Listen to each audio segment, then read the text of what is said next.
Hello दोस्तों। आज हम यूपीएससी हिस्ट्री का चैप्टर नंबर 11 देखेंगे, जिसका नाम है जहांगीर और शाहजहां। पिछले अध्याय में हमने अकबर के बारे में पढ़ा था। आइए अब इसे शुरू करते हैं। जहांगीर को न्यायप्रिय शासक कहा जाता था। यह अपने उत्तरदायित्व को ईश्वर के प्रति अपना कर्तव्य मानता था और उसे भली भांति करता था। वह सुशिक्षित, सुसभ्य और प्रजापालक भी था। उसने अपने पिता से प्राप्त साम्राज्य को सुरक्षित और संपन्न रखा था। जहांगीर का कार्यकाल देखते हैं। यह 1605 से लेकर 1627 ईस्वी तक था। यह अकबर का पुत्र था। जहांगीर किसका पुत्र था? अकबर का पुत्र था और उसके बचपन का नाम सलीम था।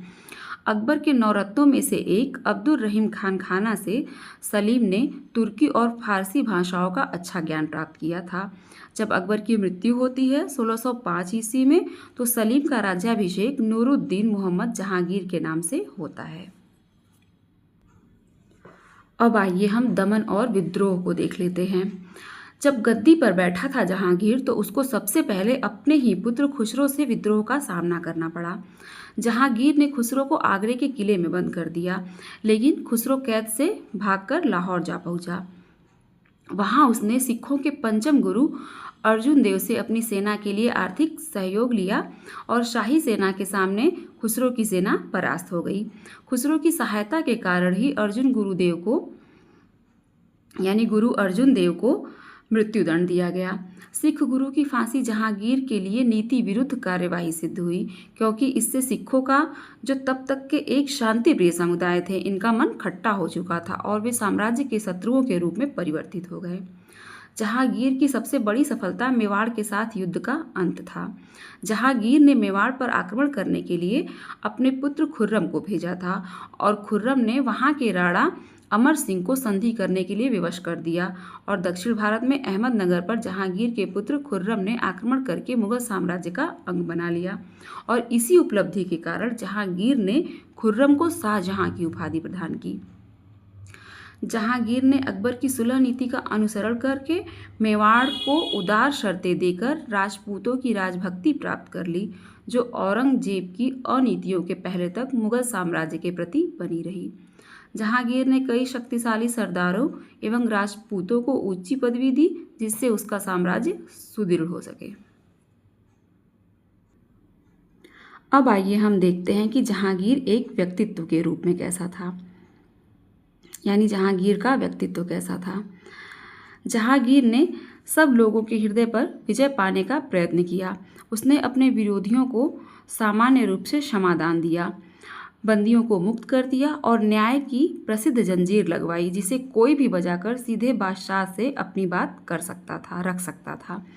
उसने कई घोषणाएं भी करवाई, जिससे उसके राज्य में अच्छे लोगों में आचरण की प्रवृत्ति का विकास हो सके, यानी अच्छे आचरण की प्रवृत्ति का विकास लोगों में हो सके। जहांगीर कला और साहित्य का भी प्रेमी था। वह स्वयं एक विद्वान था। उसने फारसी में तुजूक ए जहांगीरी नामक आत्मकथा लिखी। मोस्ट इम्पॉर्टेंट है, तुजूक ए जहांगीरी किसने लिखी थी? जहांगीर ने, फारसी में। इम्पॉर्टेंट है ये। उसे बागीचे लगाने का भी शौक था और उसके द्वारा कश्मीर में लगाया गया शालीमार बाग, कश्मीर में शालीमार बाग कौन लगाता है? जहांगीर। और लाहौर में लगाया गया दिलकुशा बाग विशेष रूप से प्रसिद्ध है। ये आ सकता है कि दिलकुशा बाग और शालीमार बाग किसके द्वारा लगवाया गया है। जहांगीर चित्रकला का भी बहुत कुशल पारखी था।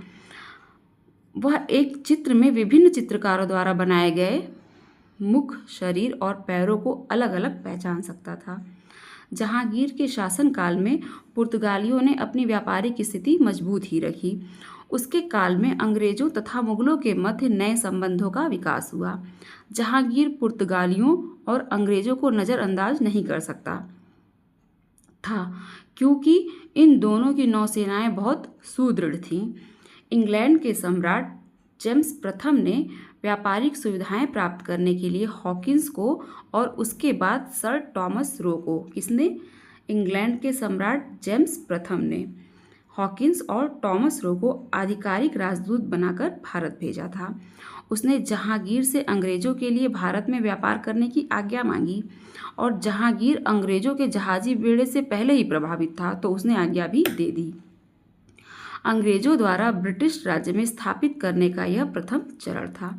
अंग्रेजों द्वारा भारत में ब्रिटिश राज्य स्थापित करने का यह पहला चरण था। जहांगीर को मदिरापान की भी बुरी आदत थी, जिससे उसके चरित्र के उत्तम पहलू धीरे धीरे नष्ट होते गए और उसके स्वभाव में भी असंगति आ गई और यही उसके पतन का कारण भी बनी थी। सन 1627 में जहांगीर की मृत्यु हो जाती है। आइए हम देखते हैं कि जहांगीर के काल में नूरजहां का क्या प्रभाव था। नूरजहां के बचपन का नाम मेहरुनिसा था। उसके पिता गयास बेग तेहरान के निवासी से उसका विवाह शेर अफगान नामक एक ईरानी के साथ कर देते हैं, लेकिन उसकी मृत्यु हो जाती है और मृत्यु के बाद जहांगीर ने मेहरुनिसा से विवाह कर लिया। उसकी बुद्धि और उसकी सुंदरता के कारण जहांगीर द्वारा उसे नूरजहां की उपाधि दी गई।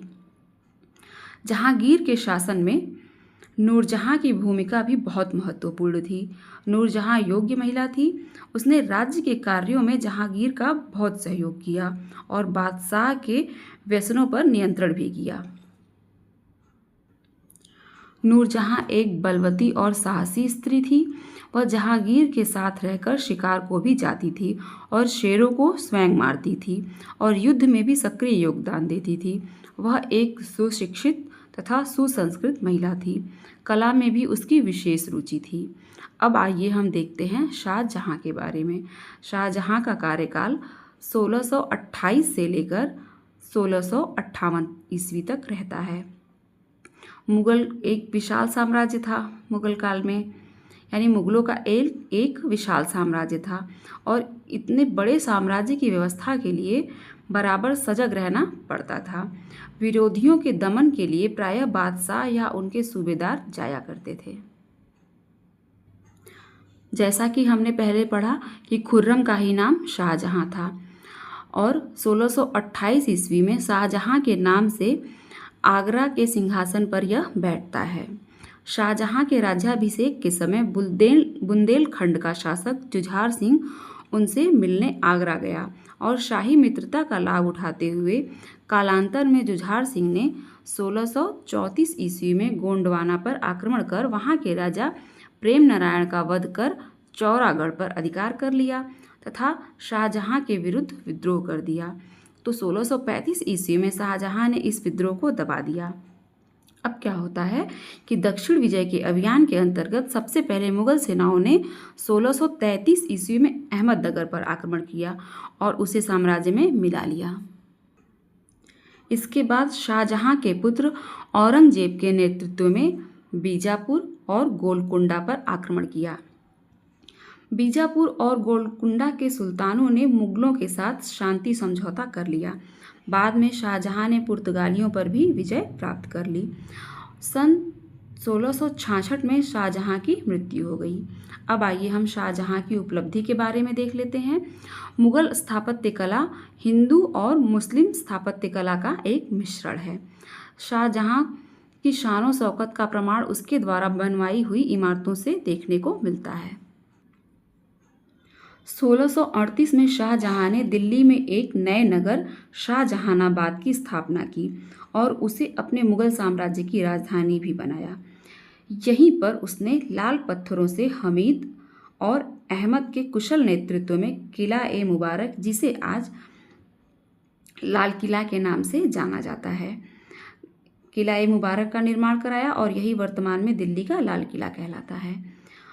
आगरा में यमुना नदी के किनारे ताजमहल, ये ताजमहल है, उसने अपनी पत्नी मुमताज महल की मृत्यु पर उसकी स्मृति में बनवाया था। यह सफ़ेद संगमरमर का बना है और प्रेम के प्रतीक के रूप में आज भी इसे पूरे विश्व में जाना जाता है।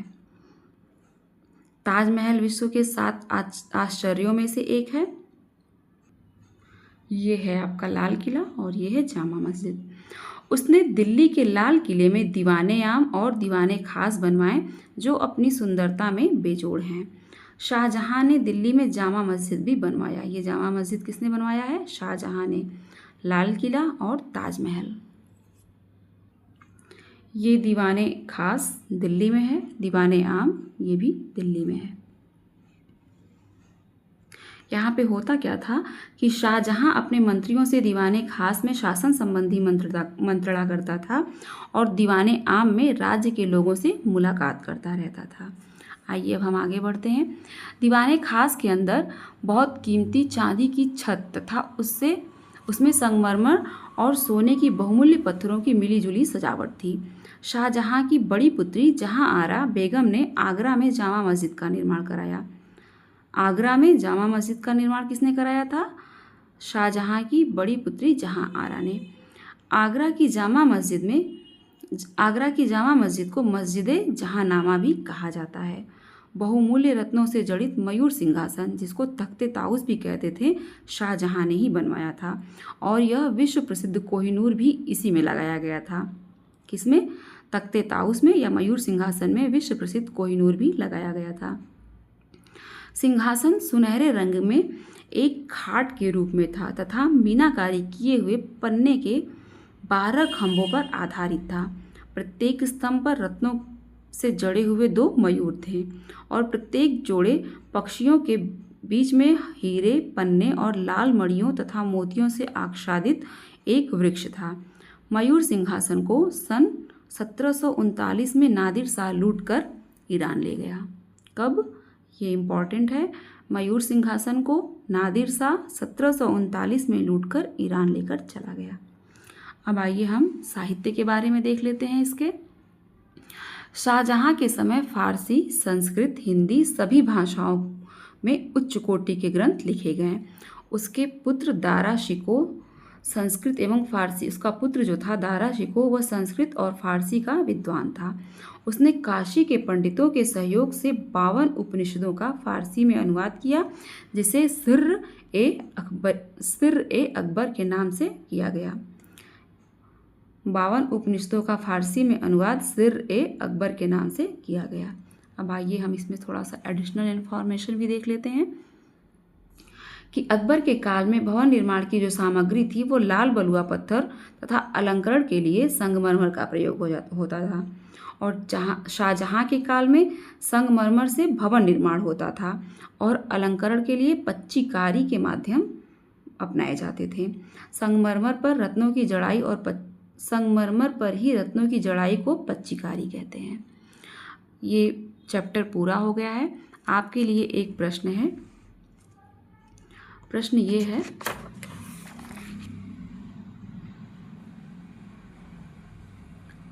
कि लाल किले का निर्माण किसने करवाया था और शाहजहानाबाद की स्थापना किसने की थी और कब की थी। तब तक के लिए नमस्कार। मिलते हैं अगले चैप्टर में।